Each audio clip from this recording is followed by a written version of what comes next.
Bem-vindos a mais um estudo bíblico da Igreja Metodista. Estamos a percorrer uma série sobre discipulado, onde está o meu próximo. E hoje eu quero convidar-te a poderes viver com compaixão pelo teu próximo. Fica connosco.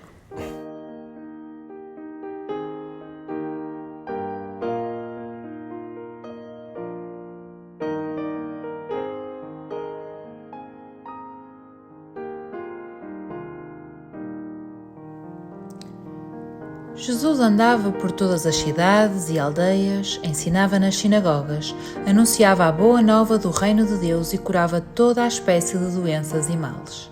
Ao ver a multidão, Jesus sentiu imensa compaixão, porque andavam desorientados e perdidos como ovelhas que não têm pastor.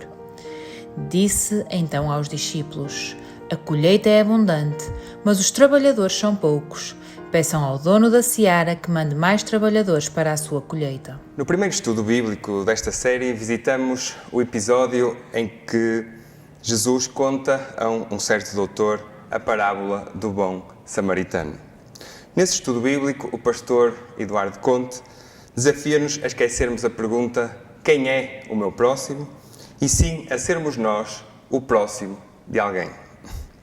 Foi esse o desafio feito ao doutor da lei que interrogava Jesus. É esse o desafio que, em particular, durante este mês, queremos te colocar também a ti. Nessa passagem, quando Jesus pergunta ao doutor da lei: qual dos três te parece que foi o próximo do homem assaltado pelos ladrões? Ele responde, e bem, o que teve compaixão com ele. Ao que Jesus responde: então vai e faz o mesmo. É impossível para um cristão ou para alguém que tenta seguir e compreender os ensinamentos de Jesus ficar sereno e confortável com estas palavras de Jesus. Jesus ensina-nos que o segundo maior mandamento é: ama o teu próximo como a ti mesmo. Bem logo ao seguir ao primeiro, que é: ama o Senhor teu Deus com todo o teu coração, com toda a tua alma, com todo o teu entendimento e com todas as tuas forças. Podemos encontrar estas palavras de Jesus no Evangelho de Marcos, capítulo 12, versículos 30 e 31. A lição de Jesus é, portanto, não penses quem é o teu próximo. Não coloques limites para que te possas justificar. Pensa antes: eu sou o próximo de alguém. E não há aqui qualquer regra sobre quem pode ou quem pode não ser o teu próximo. Olha para a tua volta. Com quem é que tu vives? Com quem é que tu estás diariamente? Com quem é que tu estudas? Com quem é que tu trabalhas? Quais são os teus vizinhos? Com quem é que tu encontras no autocarro? Quem é que tu encontras na rua? Como é que tu encaras cada uma dessas pessoas? A passagem que hoje lemos, em Mateus 9, 35 a 39, transporta-nos novamente para o tempo de Jesus e resume-nos muito daquilo que era o seu ministério. Jesus andava por todas as cidades e aldeias, ensinava nas sinagogas, anunciava a boa nova do reino de Deus e curava toda a espécie de doenças e males. Podemos dizer então que o ministério de Jesus se resume em 3 pontos: ensinar, nomeadamente nas sinagogas, anunciar a boa nova, o Evangelho, e curar toda a espécie de doenças e de males. Ensinar, anunciar e curar. E nós vemos isto acontecer, em particular, em muitos episódios da vida e ministério de Jesus. Seja qual for a passagem que envolve Jesus, pelo menos um destes 3 elementos está lá. Jesus vai ao encontro das necessidades do próximo, ou podemos dizer daquele de quem ele é próximo, e não o vemos a fazer distinção de pessoas. Ele come à mesa com Zaqueu, um publicano, que além de ser uma pessoa de posses, tinha uma profissão que não era recomendável naquele tempo. Ele conversa e transforma a vida de uma mulher samaritana junto ao poço de Jacó, coisa que qualquer judeu evitaria fazer. Ele discute a lei, a palavra de Deus, com doutores da lei e fariseus, como podemos lembrar-nos da história da conversa com Nicodemos, ele cura um empregado de um oficial romano. E até vemos Jesus também a orar com crianças. Voltando à passagem de Mateus 9, há um versículo que considero ser o versículo-chave. Ao ver a multidão, Jesus sentiu imensa compaixão, porque andavam desorientados e perdidos, como ovelhas que não têm pastor. A palavra-chave aqui é compaixão. Jesus olhava para cada uma daquelas pessoas e via alguém com uma necessidade de cura. Uma cura que poderia ser física, mas, acima de tudo, uma necessidade de cura espiritual. Via-as perdidas com a necessidade de um pastor. E dessa forma, sentia imensa compaixão. Quando vos pedi para pensarem em pessoas com quem se relacionam ou com quem se cruzam dia a dia, o desafio foi: como é que tu olhas para cada uma dessas pessoas?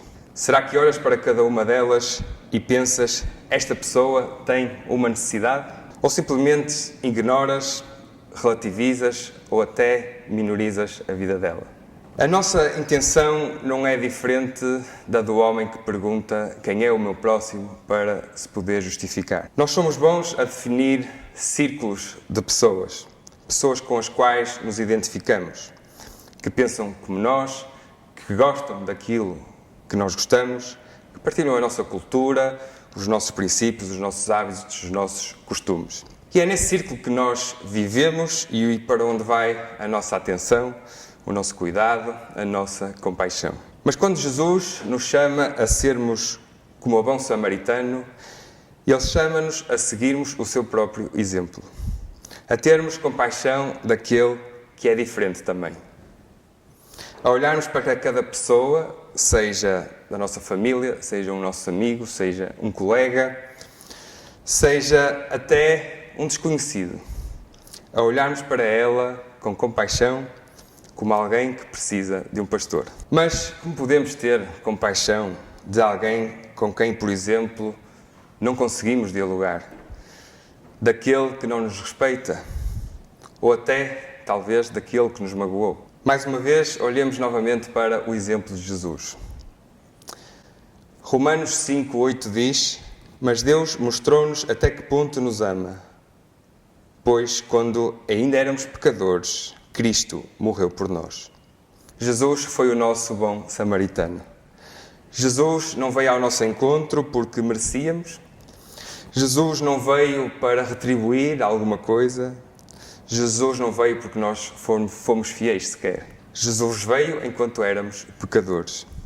E não há maior diferença possível entre um pecador, alguém que não ama a Deus, alguém que ignora Deus, e alguém que é 100% santo, 100% justo, 100% fiel a Deus, alguém que é o próprio Deus e o Filho de Deus.